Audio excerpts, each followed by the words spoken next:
Good morning, and thank you for joining the New York Legal Assistance Group for our Naturalization Path to U.S. Citizenship webinar.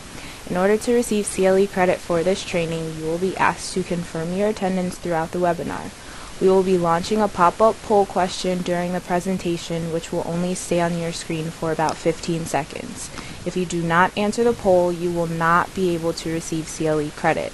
You will also be asked to submit a brief evaluation survey at the end of the presentation to confirm your participation through the entire program. For those of you who are watching a recorded version of this training, we cannot unfortunately offer you CLE credit, so please disregard these instructions. Thank you again, and I'll turn it over to NILAG staff attorney Deborah Chen to begin your webinar in just a brief moment.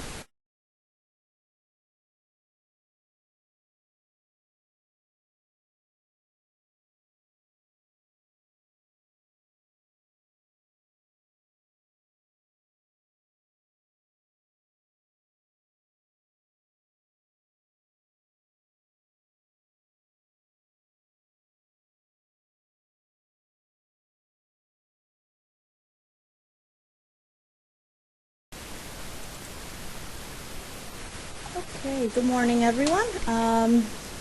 Like the intro mentioned, my name is Deborah Chen. I'm a staff attorney with the New York Legal Assistance Group in their Immigrant Protection Unit. I was also project attorney on our Citizenship and Integration Grant Program. So we're going to do this training today on naturalization, which is the path to U.S. citizenship. We're going to go through some general eligibility, move on to the form filling, the documentation that's required, a little bit about the process, and the actual interview, because we're going to encourage you to represent clients throughout this entire process. And then lastly, we'll do a short segment on requesting a fee waiver so that clients do not need to pay the $680 filing fee.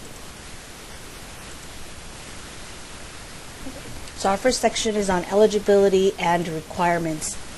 In order to naturalize, an applicant must be at least 18 years old.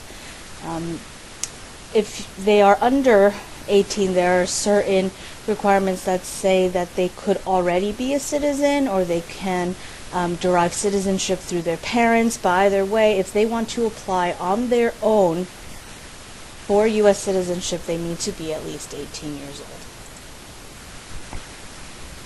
They also need to be green card holders.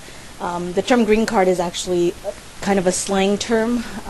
The actual term for these people is lawful permanent resident card holders, and they need to have had this card for 5 years continuously before that they can apply for naturalization. This time is shortened to 3 years if the green card holder was married to a U.S. citizen for the entire time. So that means that they need to have been married for the entire time, and they still need to be continuously married and living together, and the spouse needs to have been a USC for that entire 3-year period. The person may also qualify after 3 years if they self-petition for permanent residence and became a permanent resident under the special rules for the victims of domestic abuse, which is a small number of applicants. In addition to having your green card, you need to show that you were actually a permanent resident here in the United States, that you continuously resided here for at least 3 or 5 years, whichever one you qualify under, prior to filing the application, with no single absence from the United States of more than 1 year. This is to ensure that the person was actually living in the United States, and when they become a citizen, they have the intention of being in the United States and being a part of our country. It also requires that you live within the state or USCIS district where the petition is filed for at least 3 months. Physical presence in the U.S. is also required for at least half of the last 5 years, and this is cumulatively, so it's 30 months total out of the previous 60 months. And then they cannot have traveled outside the United States for more than 6 months at a time. Although for travel between 6 months and a year, it's circumstantial. There are extenuating circumstances. You were sick, you had to take care of a relative. That's okay. If it was more than a year, we generally do not encourage the applicant to apply.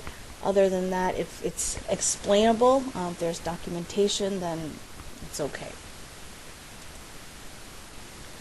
The applicant will need to have good moral character, and this is their criminal history. So when you apply for citizenship, you are fingerprinted, and those prints are run through the FBI database.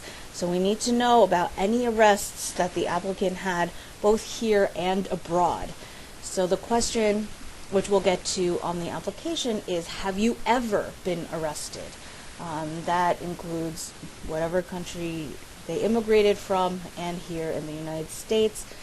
In those cases, we need to attach forms such as the certificate of disposition, which is a sample of which is included here. This is what it looks like in New York City. Men between the ages of 18 and 26 are required to register with the Selective Service. This is for the draft. Even if they did not have legal immigration status at the time, they still need to have applied for the draft or submitted their names for the draft. This can get a little tricky when immigrants come and are unaware of this rule. It's generally waivable, but the good part is if they were in school, if they're in high school or college in the United States, they were automatically enrolled. So a lot of clients don't even know that they had registered for the Selective Service, but the school did it on their behalf. Okay, there are English language requirements. They must be able to read, write, speak, and understand words in ordinary usage in the English language. They must also demonstrate knowledge and understanding of some of the history and government of the United States. You may have heard about the famous 100 questions that they ask you about civics and history, and I have a few samples of those later. But they need to know all of those. They need to be able to write one sentence in English. They need to be able to read one sentence in English and speak it throughout the entire interview. There are a few exemptions to the English language requirements. Applicants who are 50 years of age or older and have had their green cards for more than 20 years can take the entire interview, not just the civics test, in their native language. Similarly, if they've only had the green card for 15 years but are 55 years of age and older, can also take the entire interview in their native language. There is an exemption that allows you to waive the questions entirely, and this is for applicants who have medically determinable physical or mental impairments. And this impairment needs to affect the applicant's ability to learn English. Things like if you had a debilitating stroke which led to dementia or Alzheimer's, there's a special form for it. It must be filled out by a doctor, and only then, if it's accepted by the immigration officer, will they be able to waive being able to speak English, and two, needing to know the questions about civics and history. There's a simplified test for those who are 65 years of age and older and have had their LPR status for 20 years or more. They only need to study 20 questions instead of 100, so that's a nice advantage. Okay, U.S. government history. An applicant applying for naturalization must demonstrate a knowledge and understanding of the fundamentals of the history and the principles and form of government of the United States. Topics include principles of American democracy, system of government, rights and responsibilities, this would be of citizens, the colonial period and independence, the 1800s, recent American history, so anything after 1900, geography, symbols, and holidays. Again, there'll be some sample questions later in this training. Exemptions are available, again, to those who have a medically determinable physical or mental impairment. Okay, so when an applicant applies for naturalization for U.S. citizenship, their entire immigration record is reopened and re-examined to a certain extent. They may examine the basis of the initial grant and continuing entitlement to LPR status. So this means they may look at how you received the green card in the first place. If it was fraudulently obtained, they may look at, well, was it through marriage? Was that marriage bona fide, or was it a sham? Did the applicant stay outside the United States for too long and inadvertently abandoned their LPR status? If they came to this country based on an employer sponsor, did they actually work for that sponsor? So they will start to look into these things. And then just kind of a final warning on eligibility. It is not required by law that lawful permanent residents or green card holders apply for citizenship. You can have green card status for your entire life. You apply for it every 10 years, and even though the card may expire after 10 years, it does not mean that your status does. So if somebody is walking around with an expired green card, it's not good to travel, obviously, and if you're arrested, it may be a slight issue. However, you do not lose your permanent resident status just because your card is expired. Another thing to remember is that approval of the citizenship application is discretionary with USCIS and its interviewing officers and supervisors. Nobody is required to be granted citizenship because you're not required to apply for citizenship in the first place. That being said, if there is a denial, it usually has to be for good cause, and it comes in the form of a written denial. We try to warn our clients against immigration fraud. This is for if we deem that they are not technically eligible for naturalization, but they have the right to apply. And so if they go to other practitioners and those practitioners say, you can apply, it's totally fine, well, we like to warn them, to be careful, especially if they are charging a lot of money. And then just lastly, individuals, if they have extensive and serious criminal histories or issues with immigration, they should always consult an attorney before applying. So I ask two questions that are very important when I'm screening potential applicants. One is, have you ever been arrested? Any interactions with the police? Have you ever been before a judge? And then the next question is, have you ever been before an immigration judge for any reason? Have you ever been in immigration proceedings? Have you ever been in front of an immigration officer other than at the airport for any reason at all? Okay. We do have a section sometime reserved at the end for questions, so I can take those at the end. We're going to move on to filling of the Form N-400, which is the application for naturalization. This part will probably be the most applicable for our clinic next Thursday. This is the bulk of the work that you'll be doing during the clinic. The application for naturalization is on the Form N-400. It does say that it expired, but it did not. This is still the form that's in use. It is 21 pages long. It used to be 11 pages, I think, and they changed it into a long form. So it will take some time to fill out. The first and most important part of which is the 9-digit A number. We start right at the very top. An A number is also known as an alien number, and it can be found on the green card. So fun fact about the green card, it's not actually green. Once upon a time it was, I think in the 50s or 60s, and then it was yellow. Now there's a little bit of green incorporated, but it's actually called a permanent resident card. And the A number they've now changed into the USCIS number. So if you see a green card that looks like the one on your screen, you'll be looking for the USCIS number. If you get a green card that looks like this one on your screen, it will actually say A number.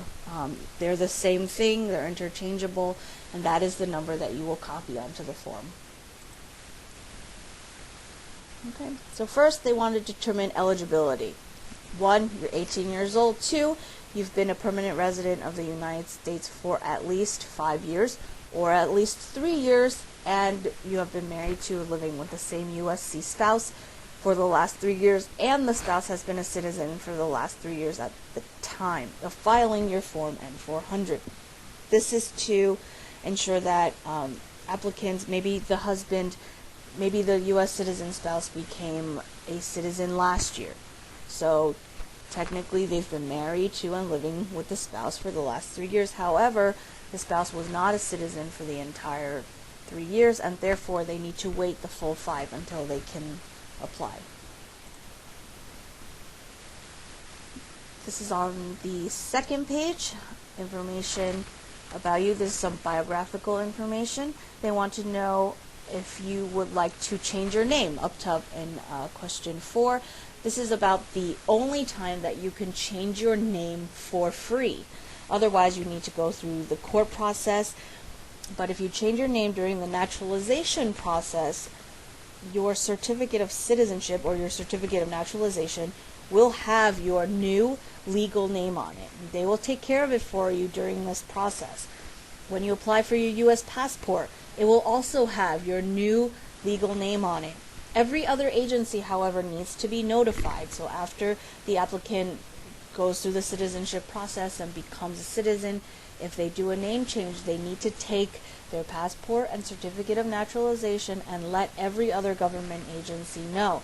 So while it's a nice option to have, there's still a lot of legwork involved if they choose to change their name. A few other things here that are all biographical: the social security number, date of birth, country of citizenship. These sometimes are different. If, say, they were born in one country and then immigrated to another one before then immigrating to the United States. So we want to make sure those are correct. For numbers, just going back to number 7, the date you became a permanent resident. That date is found on the various cards at the bottom, and it will say resident since. This part is tricky because a lot of our clients may come to the United States before they actually receive their green cards. The date that they're looking for is this date at the bottom, resident since. That's when you received your green card. They don't want to know when you came to the United States. They want to know since when have you been a permanent resident of the United States. And this is the date that we will use for the green cards. Like I said, 8 and 9 can possibly be different. Country of birth and the country of citizenship, we generally ask to see the passport. And so if they are holding a passport from another country, that is their current country of citizenship or nationality. In the case of dual citizenship, then either country can be used. If they have passports from 2 different countries, they can use either one. Question 10 asks about accommodations to the naturalization process because of disability and or impairment. This is not the exemption question about being able to speak English. This is just for the deaf and hard of hearing or blind and low vision, so that they can make reasonable accommodations during your test. Question 11 is about the medical certification for disability exceptions. So this is the question that asks if you have physical or developmental disability or mental impairment that prevents you from demonstrating your knowledge and understanding of the English language and or civics requirements for naturalization. This is what we were talking about before. This form that it asks to be submitted will waive the entire questioning portion and reading and writing. They still need to demonstrate some kind of awareness of what's going on. They will be asked their name, their social, their birthday, their address, but for the most part it will be a much more relaxed interview. And then the next question asks about exemptions from the English language test, the 50-20 rule or the 55-15 rule. If either of those are checked, that means that interpreter will be present during the interview, and that interpreter will be provided by USCIS, unless it is an obscure language that's not spoken very commonly within the United States. Then they will allow for the applicant to bring an interpreter as long as that person is also a U.S. citizen. Otherwise, the officers have access to interpreters either on the phone or in person. These will cover generally the more commonly spoken languages in the United States. There's some contact information in Part 3, and then in Part 4 they ask about your residence. Where have you lived during the last 5 years? A quick note, in many places of this form they ask only about the last 5 years. That's because they look at the last 5 years most closely. They want to know where you lived during the last 5 years. Later on, they'll ask where you've been working for the last 5 years. They will ask about your international travel for the last 5 years. So there's not any real reason why, but they do look upon it with more significance, and so they ask about 5 years specifically. They always start with the most recent and work backwards. This goes for residence, employment, and travel. Information about your parents. Why do they ask about this is because some people may have derived citizenship from their parents without even knowing it. If you yourself are a green card holder under the age of 18, and you are in the legal custody and care of a parent who becomes a U.S. citizen, you automatically derive citizenship from them. So this is not at birth, obviously, but say a family of 4 immigrates to the United States together. They all have green cards, mom, dad, 2 kids under the age of 18. If they live together as a family unit, mom and dad are married, if one of the parents becomes a citizen, both children derive citizenship from the parents. And so this portion is just to ensure that people applying on their own aren't already citizens. And this has happened before, where they didn't even know it. They thought that they could apply on their own, but really they just needed to request a certificate of citizenship and not go through the actual naturalization process themselves. Some more biographical information. They want to know gender, height, ethnicity, race, hair color, also eye color. Part 7 is about employment in schools, again for the last 5 years. So you start with the most recent and work backwards. If they're a student and they're going to school and working at the same time, we will list both of those things. They ask about studies or even unemployment. So we try to give them the full 5-year picture. Say 2011 to 2012, they worked at one place, 2012 to 2013, unemployed, 13 to 14, back in school, 14 to 15, still in school or working part-time. We give them everything for the past 5 years.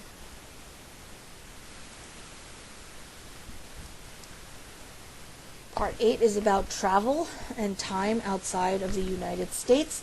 How many total days did you spend outside the United States, again, for the last 5 years? How many trips of 24 hours or longer have you taken outside the United States for the last 5 years? And then they want them to be listed, again, beginning with the most recent trip and working backwards. They do ask about being 6 months or more, so if it's under 6 months, then that's okay. If it's more than 6 months but under a year, and we can evaluate and discuss and determine that there was a perfectly good explanation for it, maybe, and it only occurred one time, I would say that it's probably okay for the applicant to continue on with the application. I have some clients who are in the country for 2 months and then they leave for 5 months. They come back for 1 month. They leave for 5 months. So Do their outside trips last 6 months or more? No, they only ever stay out for 5 months at a time.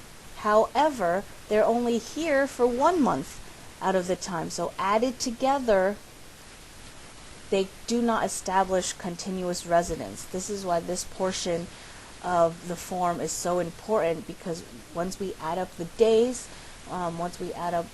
we can see if they meet the continuous residence requirement. Part 9 asks about marital history, current marital status, and the current spouse. Previous legal names, this would be, I guess, maiden name. Other names used by the current spouse, they would like date of birth and the date of marriage, and the current spouse's present home address.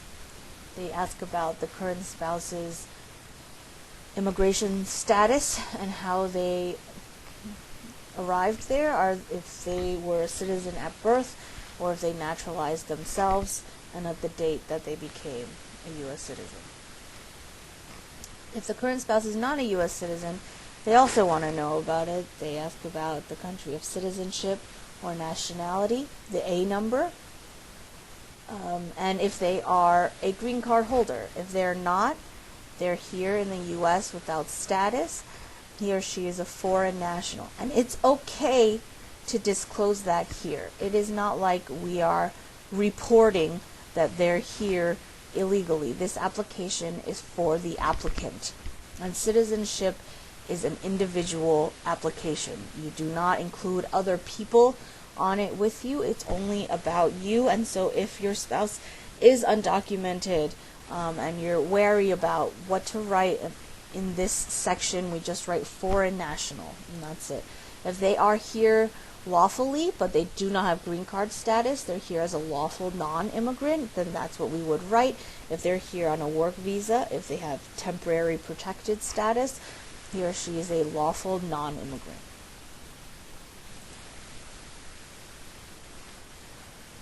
So in the top part, they asked about how many times the applicant had been married. They also ask about how many times the current spouse has been married, and they will ask about the current spouse's prior spouse. And some information may be hard to remember, so that's why we encourage our clients to bring as many documents as they have, including divorce judgments or old marriage certificates. They want to know about the prior spouse's date of birth, their country of birth, their country of nationality, date of marriage, the date the marriage ended. So some of these things sometimes are not readily available, so we encourage people to prepare, our clients to prepare beforehand. If the applicant themselves had a previous spouse, there's also a section about that. They want to know their name, again, their immigration status, when the marriage ended, date of birth, citizenship, country of citizenship or nationality, date of marriage, and how the marriage ended.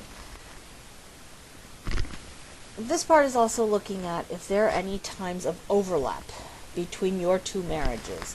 Because if there are, we have a bigger issue of polygamy, and we also have an issue of whether or not the marriage was valid in the first place. And as long as the dates do not overlap, and by that I mean the date of marriage with your current spouse and the date marriage ended with your prior spouse, then everything should be fine. If there is more than one previous spouse, we add an addendum. These templates will be provided to you during the clinic. They can be filled out in Word. Part 10 asks about information about the children, and I circled the top part because they really do want to know about all children who are alive, missing, or deceased, whether they were born here or abroad.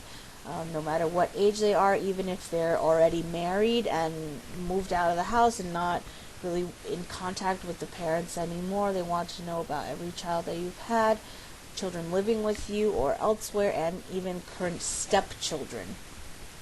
So they want to know basically every child you have ever had. The form provides space for 4 children if there are more. We will also include an addendum. This template will be provided to you during the clinic to be filled out in Word. So we've reached about page 13 in the application. The first 12 pages were all the things kind of that we were going through. Pages 13 through 18 are a series of security questions that need to be asked. To each and every one needs to be asked because they will be asked each and every one during the interview. Even if it's translated, they will be asked every single question, and therefore we also need to ask every single question while we are filling out this form. The top 3, if the answer is yes to any of the first 3 questions, they could be a bar. Ineligibility for naturalization, they pose enormous problems. If the answer is yes to any of the top 3, I would say we would definitely need to talk about it and figure out if the applicant should apply for citizenship at this time. The first being, have you ever claimed to be a U.S. citizen in writing or any other way? The second and third being about voting, if they've ever registered to vote or actually voted. A lot of times during elections there are street teams, get out the vote, they want to register people to vote. And applicants walking by don't know that they're not eligible to vote because they're not yet citizens and register. And those registrations stand, and especially if they register as a particular party, they may automatically vote, right, for that party, and so these can be very, very big problems when it comes to applying for citizenship. Question 4 asks, have you ever had a hereditary title or an order of nobility to any foreign country? Because at the end they will need to renounce it. Number 5, have you ever been declared legally incompetent or been confined to a mental institution? This one, if the answer is yes, it's not a big deal. If they've had psychiatric treatment, that's okay. This question is asked about being actually declared legally incompetent or being, as they say, admitted, right, to a mental institution. If they have, but they're now in treatment, they're fine, they're out, they're living their lives. If we can get a note from their psychiatrist that they're right now not a danger to themselves or others, this question, even if the answer is yes, is not a problem. Do you owe any overdue federal, state, or local taxes? This one could be a problem. If the answer is yes, they will want to see that the applicant is on a payment plan to pay off the overdue taxes. And so I'll generally include proof that, 1, that they're on a plan, and 2, that they've been making these monthly payments. Question 7 asks, have you ever not filed a federal, state, or local tax since you became a permanent resident?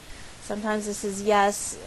If they haven't worked, if they didn't make enough money to have to file taxes, that's fine. We include an addendum with an explanation, but it is not a problem. And this is the addendum. I did not file federal, state, or local tax because whatever, I did not work, or I was a student and did not work. And then there are some other reasons as well.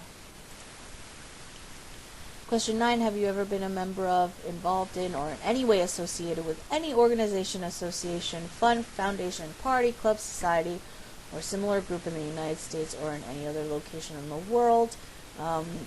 These, for the most part, will be religious institutions, which are perfectly fine. You write the name, the purpose, and the dates of membership. The next few questions, if the answer is yes, will prove to be more problematic. Have you ever been a member of or associated with the Communist Party or a terrorist organization? If the answer is to these questions are yes, I would stop immediately and do an evaluation. The next few questions, have you ever advocated the overthrow of any government by force or violence? Have you ever persecuted any person because of race, religion, national origin, membership in a particular social group, or political opinion? Question 13, is about the Nazi government in Germany. Generally, they do not ask this if the applicant was born after 1945. Question 14, were you ever involved in genocide, torture, killing or trying to kill someone, badly hurting? So these would all also be very serious problems if the answer is yes. Question 15, have you ever been a member of, ever serve in, help or participate in any of the following groups: military, paramilitary, police unit? If the answer to some of these questions are yes, it's perfectly fine. Some countries require military service for 2 years after you reach the age of 18, or if they were in the police unit of a foreign country, that's generally fine. They will need to kind of explain their years of service, what they did, what kind of training they have. But if it's kind of your standard, I was in the military for 2 years, we were stationed somewhere to be guards or to build the roads, that's usually fine. Question 16, were you ever a worker, volunteer, or soldier, or ever serve in a prison or a jail? This doesn't mean if they've ever been in jail, like ever been arrested. It means if they've ever actually worked in one. And the reason for this question is going towards detention facilities and labor camps. Question 17, were you ever part of a group that used a weapon against any person or threatened to do so? Sometimes the answer to this one will be yes, because if you were in the military, if you saw active duty, if you were in the police, then sometimes this would be yes, and that is fine, as long as they can explain it. It's usually not a problem. 18, though, should not be answered yes. Did you ever sell, give, or provide weapons to any person, or help another person sell, give, or provide weapons to any person? And then 19, did you ever receive any type of military or weapons training? So again, if they did serve in the military, they went to boot camp, they went through all this, they went to police academy, and they probably do have military, one, they have military training, and two, they have weapons training. So the answer to this is yes, that's also fine. Did you ever recruit, enlist, conscript, or use any person under age 15 to serve or helped in an armed force or group? We'd hope this answer would be no. And did you ever use any person under the age of 15 to do anything that helped or supported people in combat? This should also be no. Questions 20 to 29 are very important. These are about crimes and offenses. And this is not about the last 5 years. This is about your lifetime. So have you ever committed, assisted in committing, or attempted to commit a crime or offense for which you were not arrested? I don't know why anyone would say yes to this question, but it is asked, so we have to ask it as well.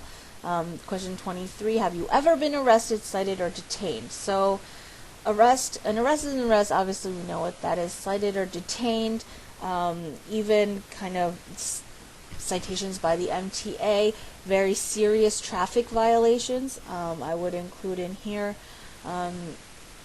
If they've ever been charged, just meaning if they were arrested, kind of brought downtown and booked, then they probably were charged with something. And then if they've ever been convicted, we would have to look at the certificate of disposition before knowing the answer to that one.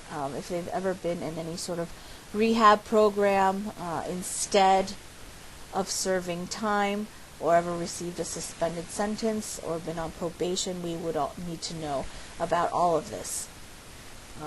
28, have you ever been in jail or prison, and if so, for how long? 29 provides a chart for why were you arrested, when you were arrested, where, and then the outcome. I'll just add that under why you were arrested, cited, detained, or charged, we generally try not to write too much. Because we're already submitting documentation, sometimes I just write see attached. We can include the penal code that they were arrested or charged under, but we try not to write too much in this box because we don't want to give away too much information.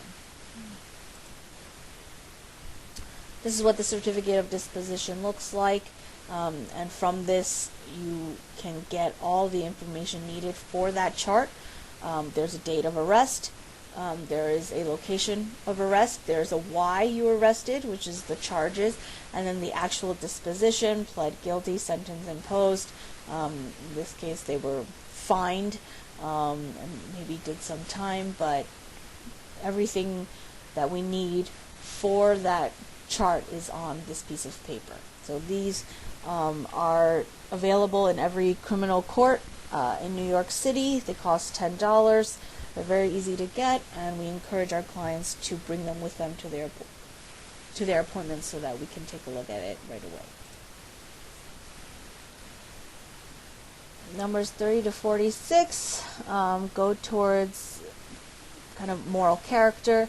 Have you ever been a habitual drunkard? They ask about prostitution, drugs, polygamy, helping someone enter the United States illegally, illegal gambling, fail to support your dependents, or to pay alimony. So I will say for H, if the answer to yes is yes to any of these, it's a big problem.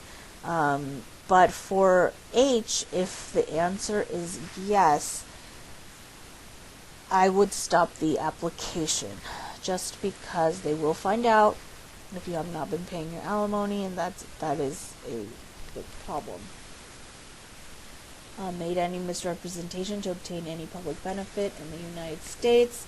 I'm going to move through some of these a little faster, but if you've ever given the U.S. government any documentation that was false, fraudulent, or misleading, if they've ever lied to any U.S. government official. 31 and 32, if things like this happened before they received the green card and they were still able to receive the green card, if the answer is yes, it shouldn't be too big of a problem because immigration is already aware of it and already admitted them into the United States with a green card.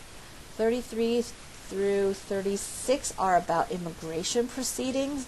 If they've ever been before an immigration judge, we need to know about it.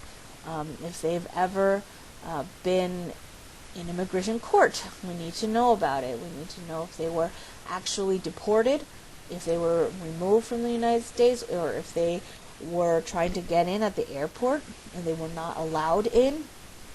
We need to know why, especially if for 36, if they're currently pending against the applicant, we absolutely cannot apply at this time until the court proceedings are terminated. This goes for the criminal court proceedings as well. If they say, oh, I'm currently in court, I'm fighting this case against me, I have my court date next month, whatever it is, we cannot apply until that case is over.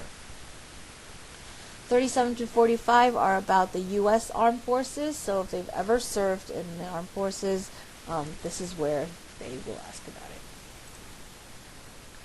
46 is about the Selective Service. If they were a male living in the United States between 18 and 26, they were required to register. Again, like I said before, sometimes they don't even know that they are, but it's very simple to look it up online. There's Selective Service lookup. You just need a date of birth, social, and the last name, and you can immediately find out when they were registered, if they were registered, and their Selective Service number. If they did not register for Selective Service and were here as a male living in the United States at any time between 18 and 26, even if they did not have lawful immigration status, we need to explain it. We'll just say that they did not know that they had to register, and had they known, they would have done so. This is now page 18 of the N400, item numbers 47 to 53. These should be yes answers. Do you support the Constitution and form of government of the United States? Do you understand the full oath of allegiance? The oath of allegiance is on part 17. It's on the bottom of page 21 of this application. We generally tell our clients to read it over and make sure they understand every part of it before answering this question. Are you willing to take the oath? And then if the law requires it, are you willing to bear arms? Are you willing to perform non-combatant services? And are you willing to perform work of national importance? This is not, if they're elderly, they're not able to, they're just asking you to be willing to, which is the kind of main point.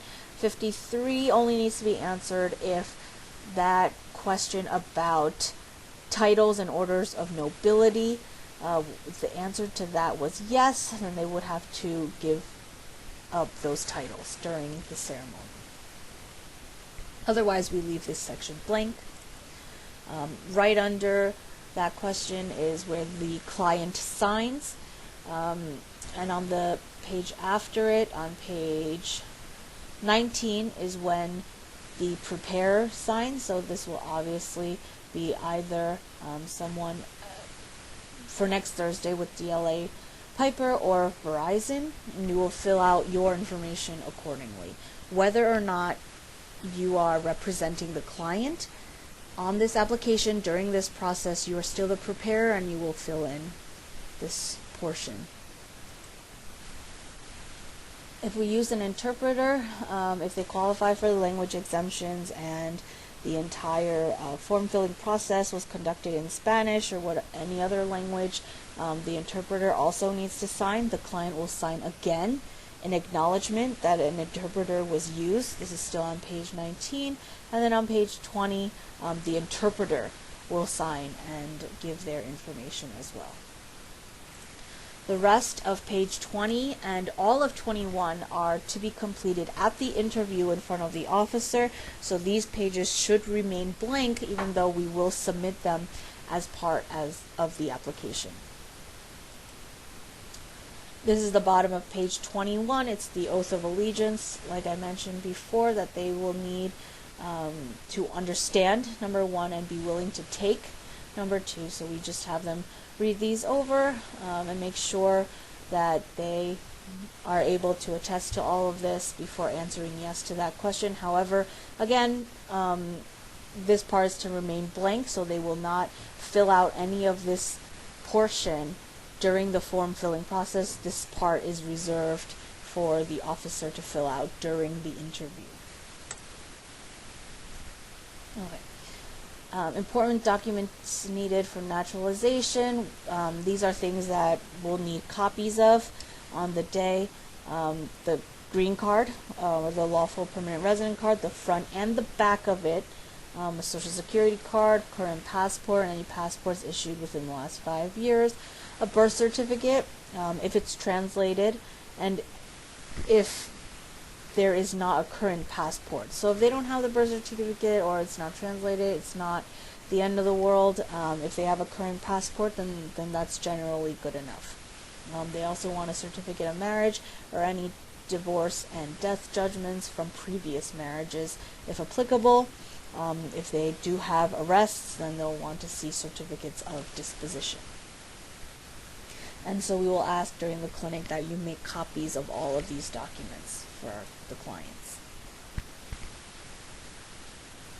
Then we'll move on to the second form that most of our clients qualify for, and it is a fee waiver.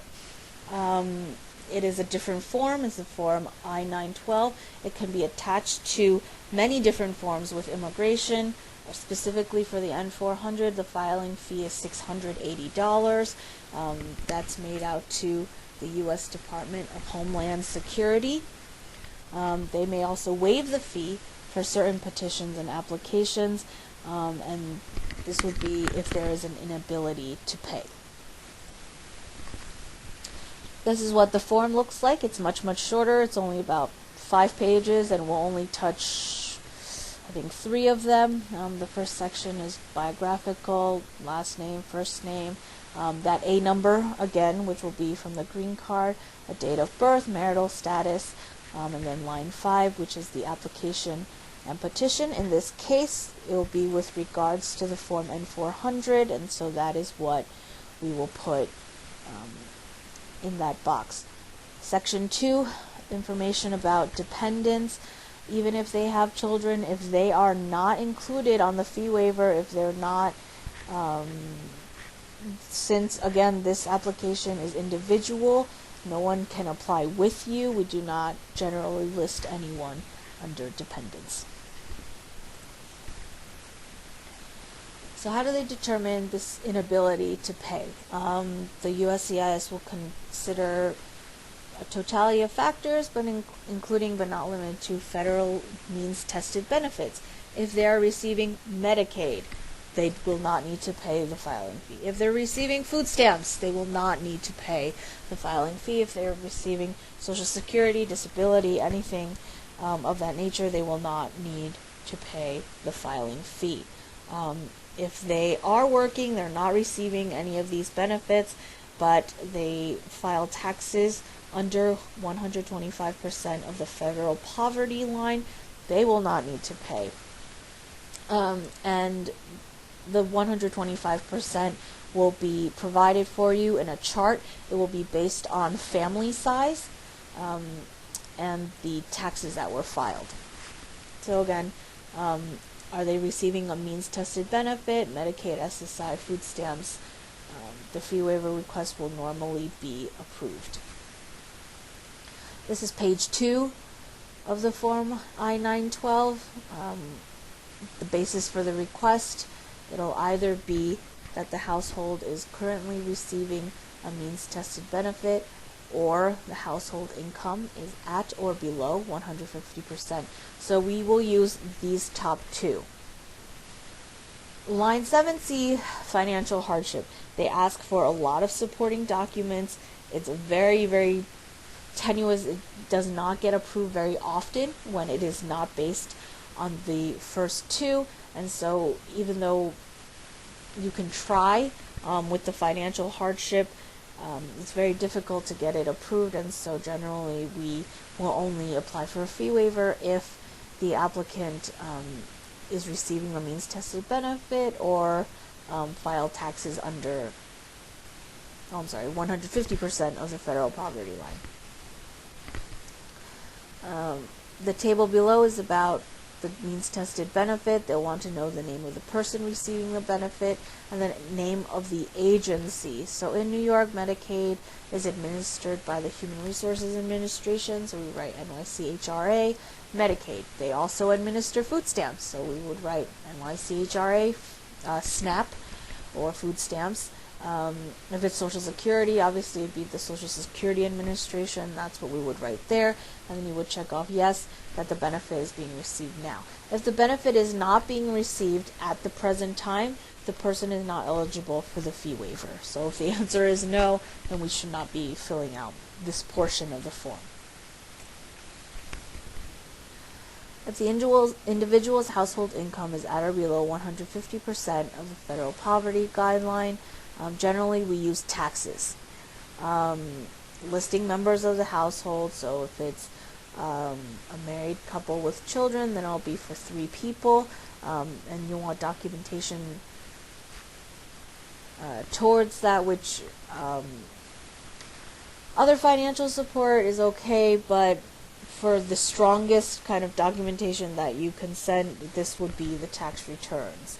Because it's January right now, February next week, we can still use 2014 taxes until April 15th of this year, at which time we would start submitting 2015 taxes. This is on the bottom portion of page 2 of the Form I-912. Other than you, how many others in the household depend on the stated income? I would look on the tax return for this number. How many dependents are there? If it's a married couple, to determine the family size. Average monthly wage income from household members. It can be a current amount, or if it's the same, unchanged as what is on the tax return, I just take that number and divide it by 12. Other money received each month could be spousal support, child support, and you would have to provide proof of that as well. Part 3 we generally do not touch because it is about financial hardship. If the client is not on Medicaid or food stamps or file taxes and they do genuinely have a financial hardship, you could write here why, when they became unemployed, some of the assets that they have, and then their average monthly costs. If the basis for the fee waiver is financial hardship, they will want documentation of all of this. So if line 16 is filled out, average monthly costs, and you fill out how much rent is, how much mortgage is, how much food costs, utilities, they will want receipts for all of these things. They will want to see a rental agreement. They will want to see the loan payment. They want to see receipts for your commuting costs. They will want to see medical bills. So that's why I say it's very difficult to get the fee waived under this third one, just because the sheer amount of documentation you would have to attach to it, a lot of which is sometimes hard to get. This would be page 4 of the I-912, and the applicant would sign on line 17.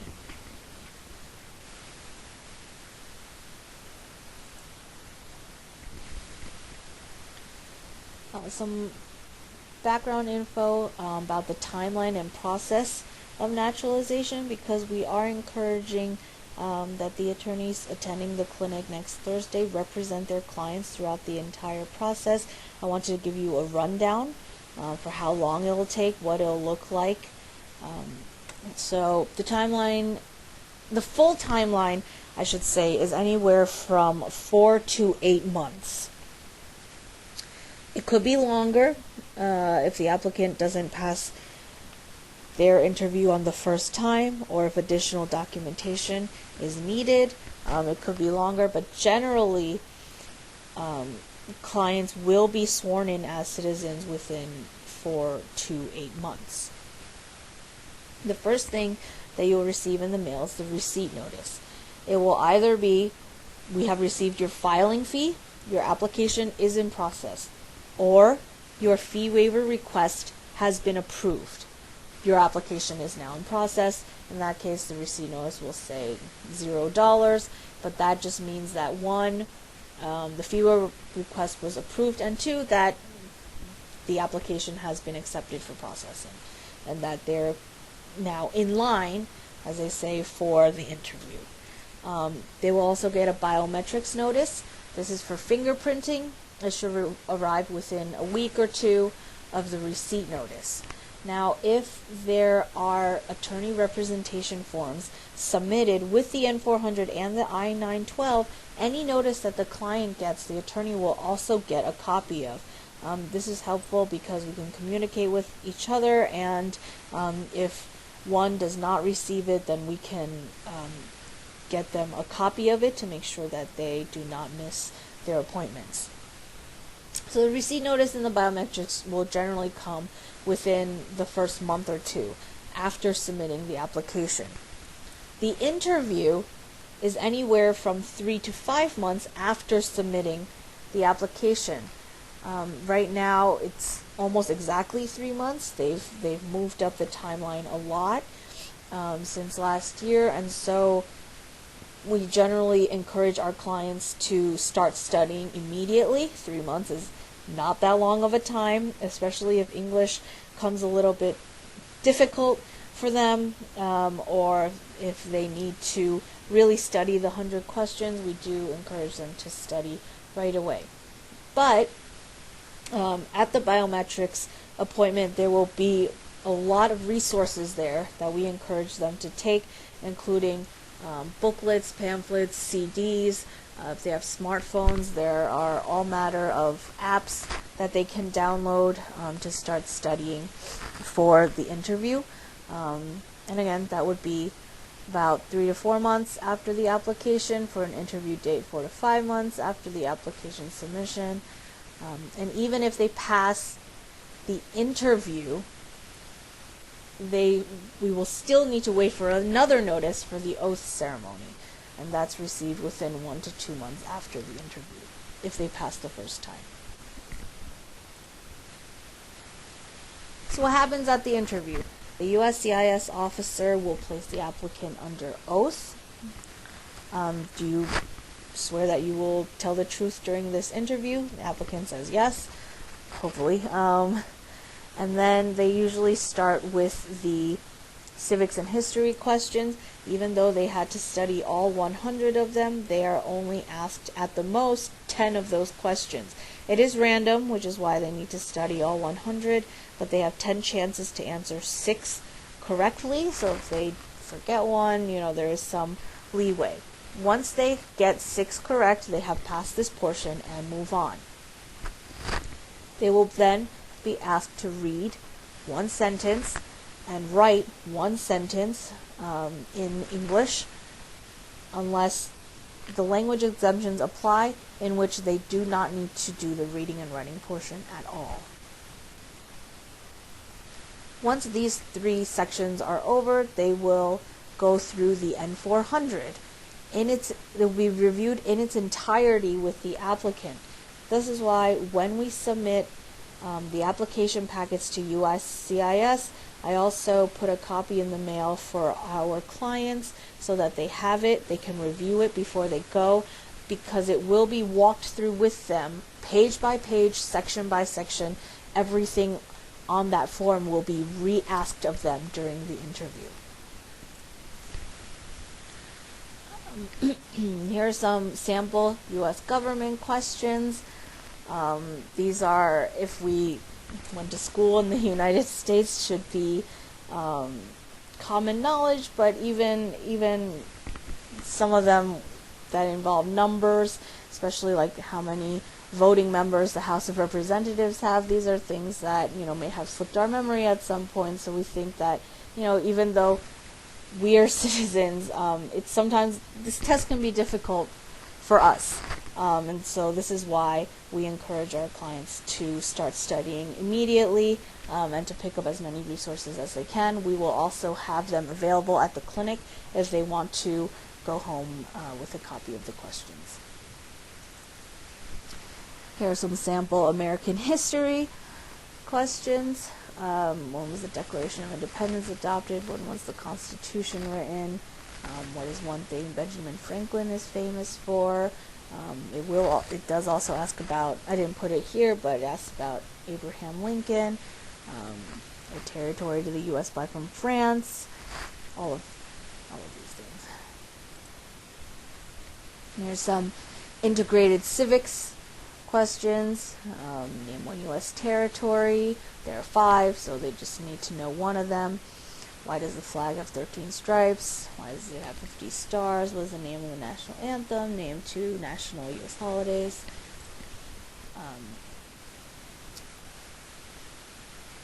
If the applicant passes the interview, it does not mean that their application has been approved. It just means that they passed the interview.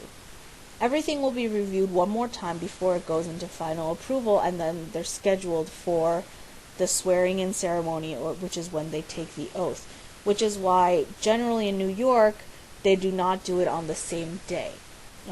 Even if they are given a results sheet that says, congratulations, your application has been recommended for approval, they still need to get final sign-off before it's actually approved.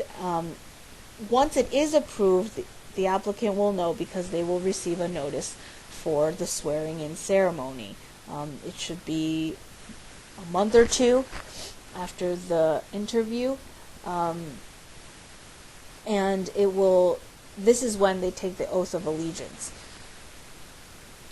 And it's only after the swearing-in ceremony are they actually considered U.S. citizens. So even if they pass the interview, again, they are not citizens at that time. They will receive something else in the mail telling them to go back when they have to take the oath of allegiance. They will turn in their green cards and receive packets which include their certificates of naturalization. It will also include an application for a U.S. passport. It will include information about registering to vote and other kind of benefits and responsibilities of being a citizen. If the client does not pass the interview the first time, they will be given another shot at it. Every application gets 2 interviews. Say you cannot get the questions right, or that you could not spell every word in that sentence correctly, or you were unable to read the sentence, or you were unable to understand all of the questions being asked during the security questions. In that event, the interviewer will give you a notice that says you did not pass. They will check off whichever section. You will then be given another interview date. That notice will come in the mail. Usually, again, 2 to 4 months after the original one. If during the second interview the applicant still does not pass, they will receive a denial notice and have to apply again. And usually it's fine to apply again. There's no bar to you immediately applying again if you're sure that you couldn't pass on the third time. But each application will only get you 2 interviews, which is also why we try to make sure that our clients are currently able to pass the exam before we apply for them, because 3 months is a very short amount of time. If they have difficulties now and we're not sure that they would be able to pass if they went today, then we generally encourage them to wait.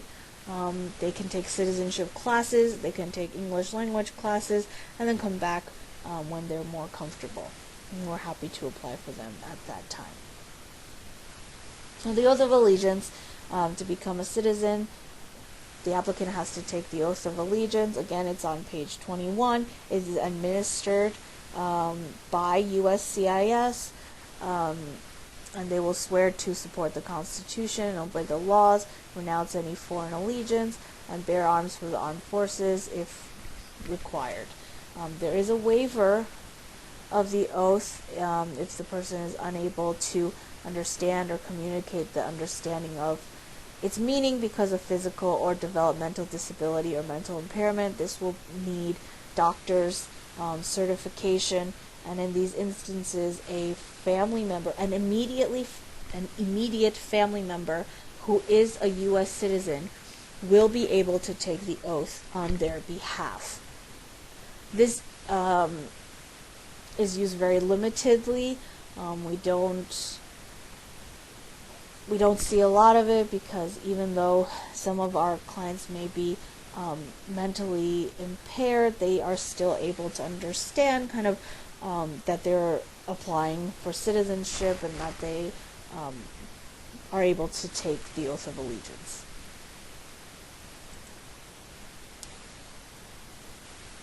Quick note on adjudication.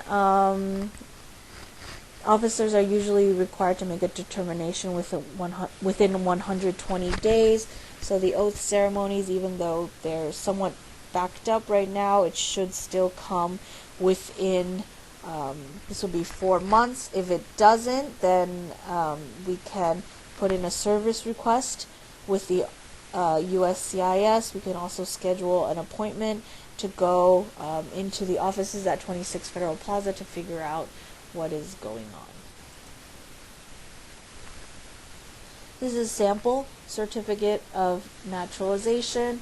I know I was born in this country, so I had never seen one, but this is what it looks like, and with this they can apply for the passport.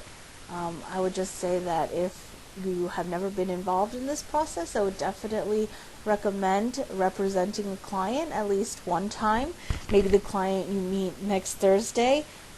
It's a relatively straightforward immigration process. As far as immigration goes, it's a relatively straightforward process. It's very rewarding because they become citizens at the end of it. If you represent them at the interview, you can kind of see what goes on behind the scenes at the offices.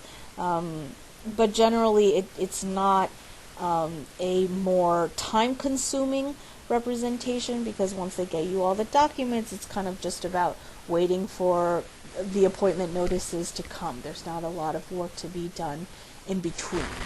So definitely recommend, if you have the extra time and are interested to represent the clients during this process. The people that we are signing up are all relatively straightforward cases, not a lot of criminal history, not a lot of immigration history, and so we make sure that it will not be too time consuming of a case.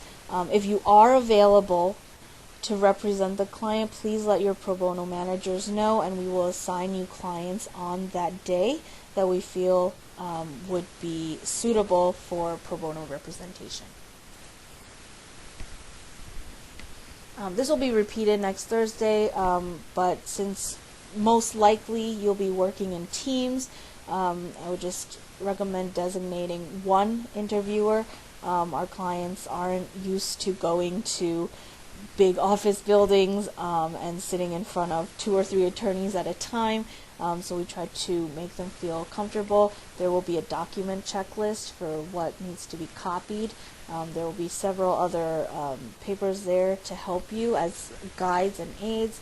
We need to make sure that the clients sign on page 18 of the N400 and page 4 of the 912. We will also have representation papers there, so if you would like to represent your client, we can execute them on the spot. This last slide is my contact information. If you have any questions between now and then, or if you do decide to take on any of our clients and you had a question during the process at any time, you can always shoot me an email or call me. All of my information is here. I think I'm going to try to take some questions.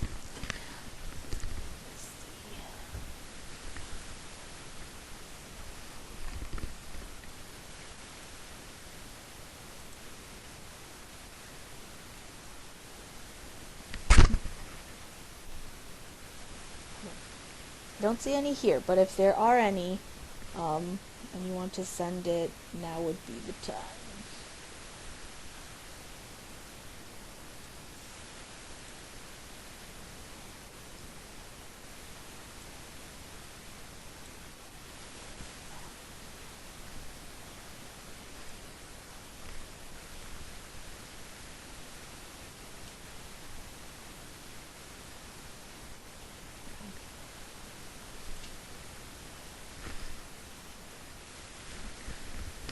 Okay, then that will be it for me. You have my contact information here. I'm going to turn it over.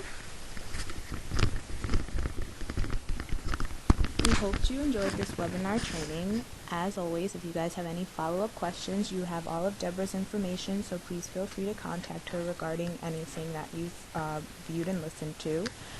If you have any follow-up questions regarding CLE credits or things to that effect, please email me at webinars@nylag.org.